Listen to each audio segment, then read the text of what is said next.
अस्सलाम वालेकुम, मैं हूं उदाश में। आप मुझे मेरे फेसबुक और यूट्यूब चैनल के ऊपर देख रहे हैं। सबसे पहले आज की मोस्ट इंपॉर्टेंट अपडेट से शुरू करेंगे, जो कि मुल्क के सदारती इंतखाबात हैं। महमूद खान अचकजई वर्सेस आसिफ अली जरदारी का मुकाबला था और इस वक्त पाकिस्तान के नौ मुंतखब सदर का नाम है जी आसिफ अली जरदारी साहब। ये दूसरी दफ़ा सदर मुंतखब हुए हैं। पार्लियामेंट से 255 वोट्स लेकर जीते हैं।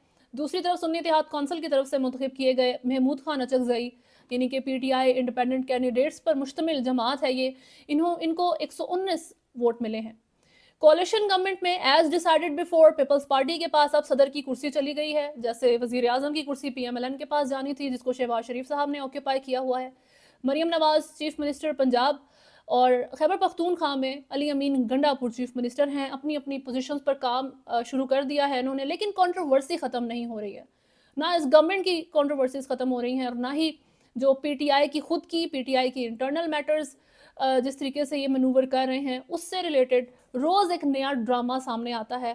एक लीडरलेस जमात की तरह पीटीआई बिहेव कर रही है। सारी चीज़ पर बात करेंगे, साथ साथ कुछ और इम्पॉर्टेंट खबरें भी हैं, लेकिन उस सारी चीज़ से पहले अगर आपने चैनल को फॉलो नहीं किया हुआ तो सब्सक्राइब करें, वीडियो को लाइक एंड शेयर ज़रूर करें।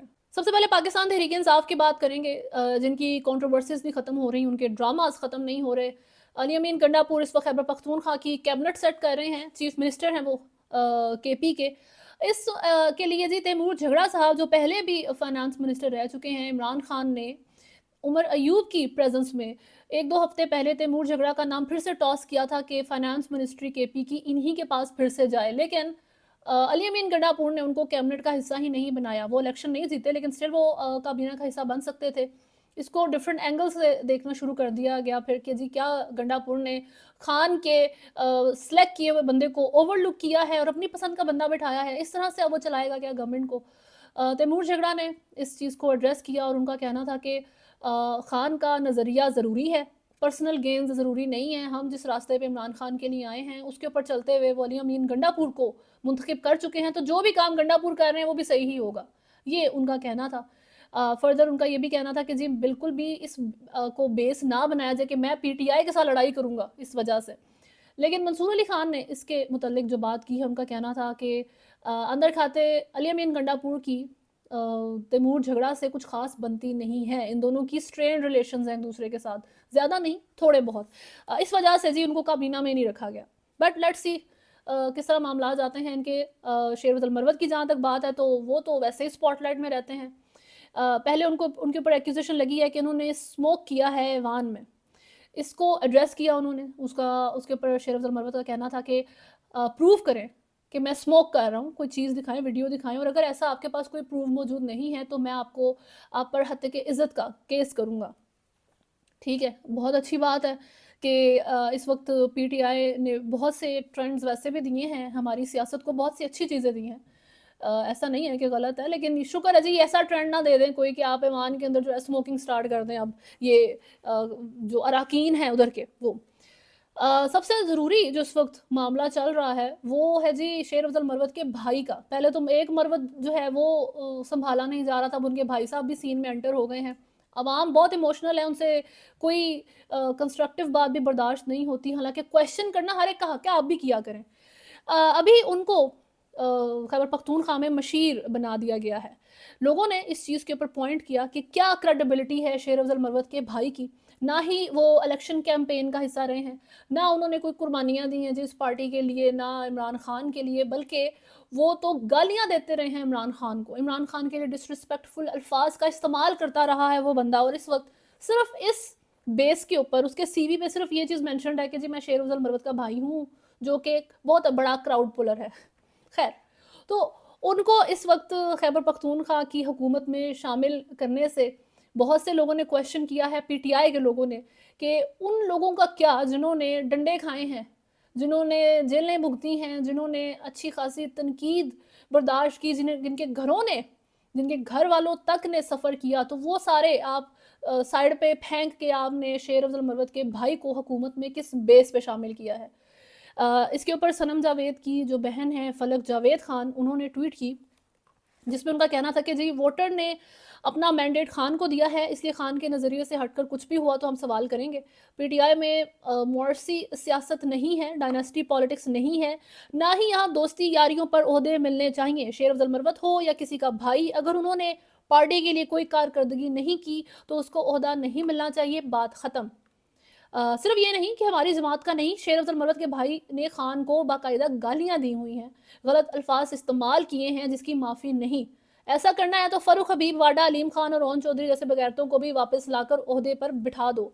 इसमें खटक साहब का नाम वैसे उन्होंने नहीं लिया, लेकिन उनको भी बिठाया जा सकता है इस लिहाज से, अगर आपने ये अपना क्राइटेरिया रखना है। पीपल्स पार्टी और पीएमएलएन जो कहती है कि हम तो डायनेस्टी पॉलिटिक्स नहीं वो मानते जी, वो तो कहते हैं हमने कुर्बानियाँ दी हैं। अली अमीन गंडापुर से जब क्वेश्चन किया गया शेर अफजल मरवत के भाई से मुतल्लिक कि आपने उनको सेलेक्ट किया है, उनका जवाब था कि रिश्तेदार को हुकूमत में रखना गुनाह नहीं है, कुर्बानियाँ दी हैं जिस बंदे ने उसको मौका दिया जाएगा, ये उनका जवाब था। तो वो कुर्बानी वाली बात तो पहले ही क्वेश्चन आंसर हो गई है कि कोई कुर्बानी नहीं दी शेर अफजल मरवत के भाई ने। जहाँ तक बात है कि रिश्तेदार को रखना गुनाह नहीं है, ये अली अमीन गंडापुर कह रहे हैं। मैं तो पहले से आपको बता रही हूँ इस सारी चीज़ के ऊपर कि बहुत आराम आराम से ये लोग गवर्नमेंट के साथ बड़े अच्छे तरीके से मिल बैठने के लिए सिर्फ तैयार नहीं है, ये अपनी पोजीशंस एंजॉय कर रहे हैं इस वक्त। अली अमीन गंडापुर अपने 2 बयानों में ये बात कर चुके हैं। इस वक्त वो आपको डायनेस्टी पॉलिटिक्स भी करके दिखाएंगे अपने रिश्तेदारों को ऐड करके। और ये बुरी चीज़ इसलिए है क्योंकि जो पीटीआई है उनका इम्पोर्टेंट जो ग्राउंड है जिसके ऊपर उन्होंने फाउंडेशन सेट की है वो यही थी कि क्यों हम पीएमएलएन और पीपल्स पार्टी जैसी हुकूमतों पार्टियों को मौका दें जो अपने रिश्तेदारों को ऐड करके पार्टी चलाते हैं, जिनकी कोई क्रेडिबिलिटी नहीं होती। क्रेडिबिलिटी है तो आप ज़रूर ऐड करें, अब क्रेडिबिलिटी ही नहीं है। अब इस वजह से आप पीएमएलएन को पॉइंट करने की पोजीशन से हट जाते हैं, आप पीपल्स पार्टी को पॉइंट नहीं कर सकते। सिंध में पीपल्स पार्टी बहुत बुरा काम कर रही है, सो व्हाट, डेकेड्स से उधर मौजूद है क्योंकि उनकी सी रिश्तेदारियां चल रही हैं। पीएमएलएन में अब आप मरीम नवाज चीफ मिनिस्टर बन गई हैं, क्यों वो ना बने? अब तो आप बिल्कुल भी ये नहीं कह सकते कि वो बंदा सेलेक्टेड है या वो डिजर्व नहीं करता या वो सिर्फ नवाज शरीफ की बेटी है तो वो चीफ मिनिस्टर ऑफ पंजाब बना दी गई है। क्योंकि जी जब नवाज शरीफ को आपने सीन से माइनस किया, उस वक्त जब पीटीआई ने, आप एक अग्रेसिव अप्रोच रखती है पीटीआई, अच्छे तरीके से तनकीद करना जानती है, अकाउंटेबिलिटी करवाना जानती है। लंदन में पीएमएलएन का चलना मुश्किल हो गया था, ये कोई संपत्ति नहीं है मेरी उनके साथ, एक जो फैक्ट्स हैं उसके ऊपर बात हो रही है कि लंदन में वो चल नहीं पाते थे सुकून से क्योंकि पीटीआई के ओवरसीज सपोर्टर बहुत सारे हैं। ऐसे हालात में मरियम नवाज साहिबा स्टेप अप करती हैं, इलेक्शन कैंपेन करती हैं, तनकीद सुनती हैं, सख्त तरह के जो उनके बारे में बातें की गई उसको देखती हैं। जिस तरह इमरान खान के बारे में भी इसी तरह के मामला किए गए थे, तो मरियम नवाज के साथ भी बहुत कुछ हुआ है। लेकिन उन्होंने अपने जो वालिद साहब हैं नवाज शरीफ, उनका उनका शू फिल करने के लिए सब कुछ किया, एंड देन वो पंजाब की सीएम बन गई हैं। तो मेरा ख्याल है तो बड़ी डिजर्विंग पोजीशन है क्योंकि उन्होंने तो कुर्बानियाँ दी हैं, अनलाइक शेर अफजल मरवत साहब के।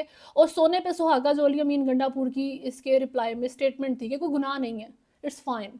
अब जहाँ तक शेर अफजल मरवत की बात है, वो अपने आप को क्लीन करना पसंद करते हैं, उन्हें नहीं अच्छा लगता कि उनके बारे में बातचीत की जाए, अच्छी बातचीत की जाए सिर्फ, और टिकटॉक्स बनाई जाए, उनको एक हीरो पीकी ब्लाइंडर की तरह दिखाया जाए, थॉमस शेल्बी बनाया जाए, लेकिन बुरी बात ना की जाए।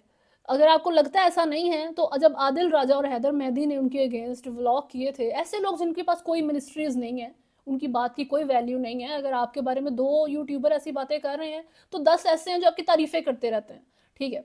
लेकिन उनको अच्छा नहीं लगा, उन्होंने असद कैसर को साथ रखा, शानदाना गुलजार और बहुत सारे और पीटीआई के वर्कर मिला के प्रॉपर प्रेस कॉन्फ्रेंस की उनको जो है ला ताल्लुकी का इजहार करने के लिए, जिससे आपने सिर्फ आदिल राजा और हैदर मेहदी की जो प्रेजेंस है उसको बढ़ा दिया, उसकी उनकी इंपॉर्टेंस को बढ़ा दिया, क्योंकि पहले तो उनकी ताल्लुक थी ही नहीं पीटीआई से, कभी भी वो उनका ताल्लुक नहीं था, सिवाय एक सपोर्ट करने सपोर्ट करता यूट्यूबर जो पीटीआई को सपोर्ट करता है, इससे ज़्यादा उनकी कोई वैल्यू नहीं थी। लेकिन जब आपने उनके साथ ला ताल्लुकी का इजहार किया तब एक ताल्लुक बना, फिर ला ताल्लुकी हो गई, उनकी जो सारी वर्थ थी वो बढ़ गई। ये शेर अफजल मरवत साहब पहले भी कर चुके हैं और अभी भी उन्होंने एक और जो पत्ता फेंका है क्योंकि उनके भाई से रिलेटेड बड़ी उनको बातें लगाई जा रही हैं, वो है जी मरियम नवाज से मुतालिक। उनका कहना है कि मेरे लिए सुपारी दी गई है, मेरे खिलाफ मुझे कत्ल करने के लिए पैसे दिए हैं और जिस बंदे ने ये सारा मामला किया है उसका नाम है मरियम नवाज साहिबा। एक सियासी शख्सियत ने इंडिया के एक शख्स जिंदाल के जरिए पहले साउथ अफ्रीका में और इसके बाद दुबई में कॉन्ट्रैक्ट एसासिन्स हायर किए हैं और वो एविडेंस ये सजेस्ट करती है कि एसासिनेशन का टारगेट जो है वो टारगेट जो है मेरा दिया गया है। उस कन्वर्सेशन में मरियम बीबी का नाम जो है सामने आया है। ये शेर अफजल मरवत ने अपने नए बयान में जो बातचीत की है, आई होप कि वो इसका फिर प्रूफ्स दें, क्योंकि ये बड़ी सवेयर एलिगेशंस हैं, बहुत सीरियस मामला है। ऐसी जो बातचीत है सिर्फ जो है बोल के आप कन्विंस नहीं कर सकते, प्रूफ सामने रखें। तो इसका असर जो आया है वो ये है कि जो शेर अफजल मरवत के भाई को खैबर पख्तूनख्वा में हुकूमत में हिस्सा बनाया गया है, लोगों का उसके ऊपर से ध्यान हट गया है। बड़ी सख्त तनकीद हो रही थी, अब लोगों का ध्यान शेर अफजल मरवत की इस नई बात पे चला गया है कि जी किसी ने इनको कत्ल करने की सुपारी दी है। गॉड नोज बेस्ट के अंदर की सारे मामला क्या हैं, लेकिन हम तो सिर्फ सुपरफिशियल बातें ही कर सकते हैं कि जो नज़र आ रहा है वो मामला किस तरीके से चल रहे हैं। एक और वीडियो बहुत वायरल हुई है जिसमें एक, जिसको डाला कहते हैं पाकिस्तान में, तो एक वीडियो डाला है ब्लैक कलर का जिसके अंदर से एक बंदा डंडा लेकर उतरता है और आम लोगों को, सिविलियन है पास खड़े हुए, उनको थ्रेट कर रहा है, उससे मार रहा है। इसको पंजाब पुलिस ने स्क्रीनशॉट को अपने ट्वीट पर उन्होंने अपने ट्विटर पर शेयर किया और पूछा है लोगों से अगर इससे मुताल्लिक आपको कोई इन्फॉर्मेशन है तो हमारे साथ शेयर करें ताकि लीगल तरीके से इस मामले को हम देख सकें। बहुत अच्छी बात है, आई होप वो इस तरीके से काम करें।